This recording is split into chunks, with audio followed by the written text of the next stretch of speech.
गोविंद चले आओ, गोपाल चले आओ, गोविंद चले आओ, गोपाल चले आओ। मेरे मुरलीधर माधव नंदलाल चले आओ,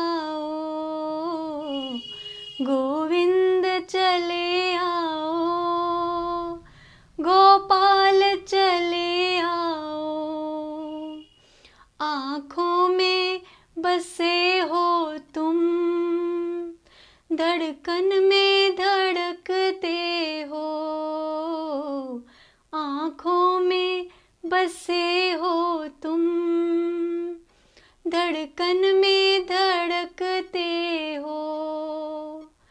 कुछ ऐसा करो मोहन,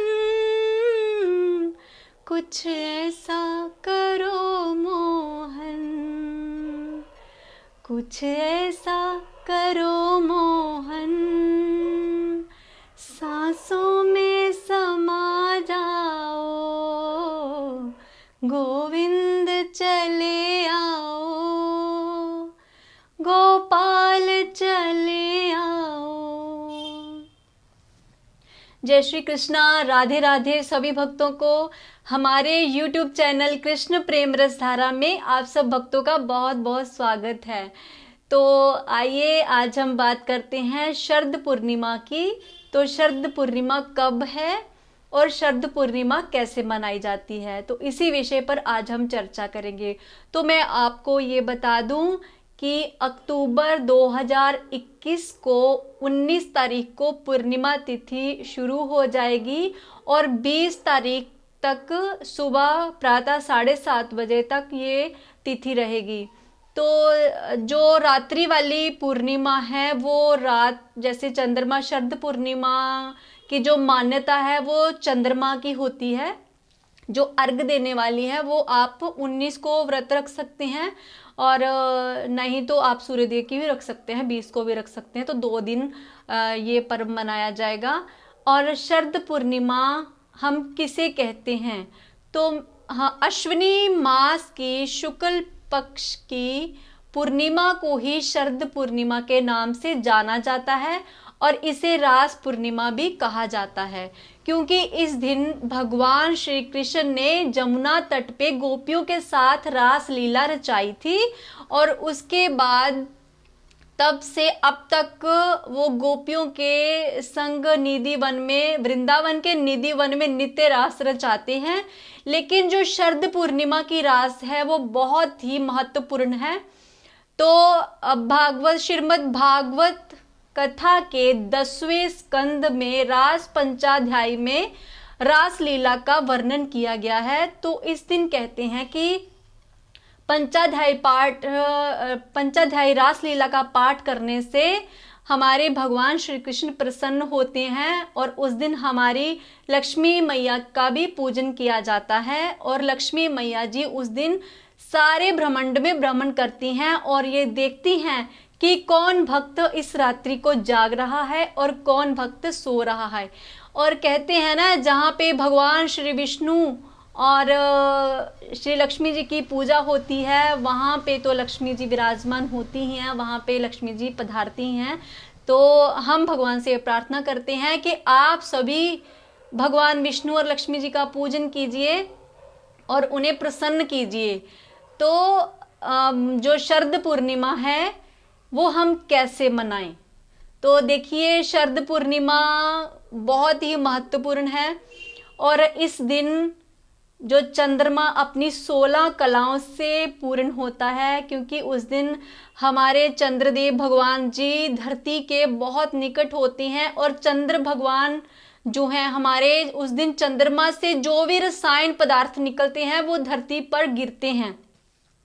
तो इस दिन अगर हमें निरोग रहना चाहते हैं, हम अगर इस दिन निरोग रहना चाहते हैं, इस दिन नहीं मतलब हम पूरे साल अगर निरोग रहना चाहते हैं, तो उस दिन शुक्ल पक्ष की जो पूर्णिमा होती है अश्विनी मास के शुक्ल पक्ष की पूर्णिमा को ही शरद पूर्णिमा कहा जाता है। उस दिन चांदनी रात में कोई भी सुई में धागा पिरोता है तो वो पूरा साल निरोग रहता है, ऐसी मान्यता है।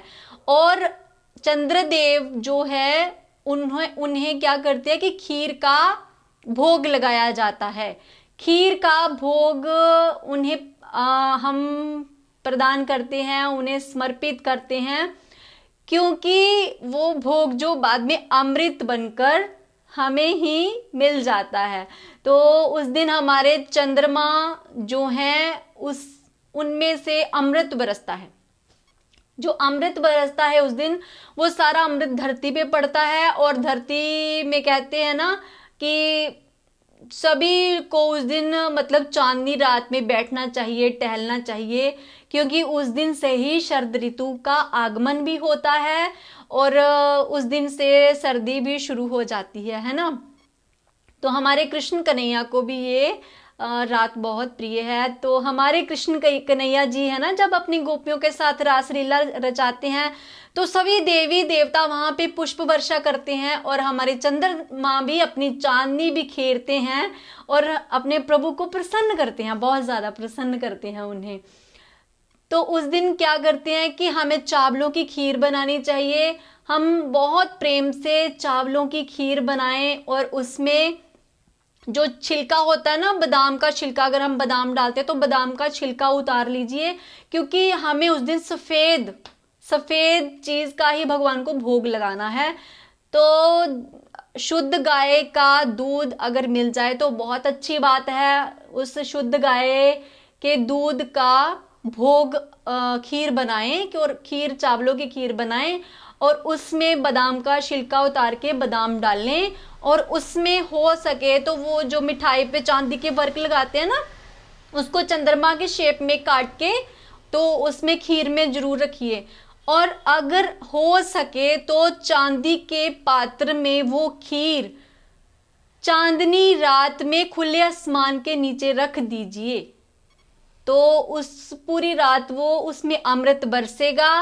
और जो अमृत बरसेगा तो फिर जब आप उसे सुबह ग्रहण करोगे, सुबह उठ के आप उसे ग्रहण करोगे तो वो खीर आपके लिए अमृत के समान होगी, बल्कि अमृत ही होगी।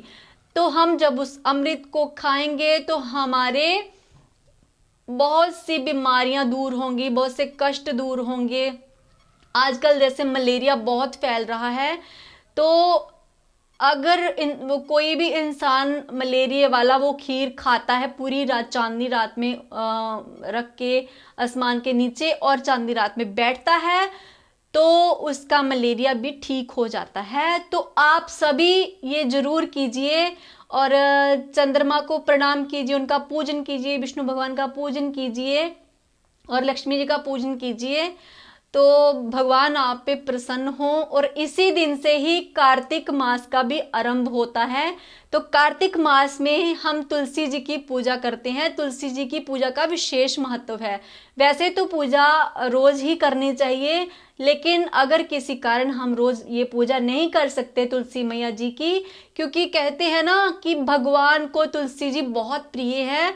भगवान को अगर भोग लगाना हो, अगर तुलसी जी उसमें नहीं डाले तो भगवान वो भोग स्वीकार नहीं करते हैं। तो इसलिए तुलसी मैया का भी इस दिन पूजन किया जाता है। पूरा महीना तुलसी मैया को जोत जगाई जाती है तुलसी मैया के आगे और तुलसी मैया का तिलक किया जाता है, आरती गाई जाती है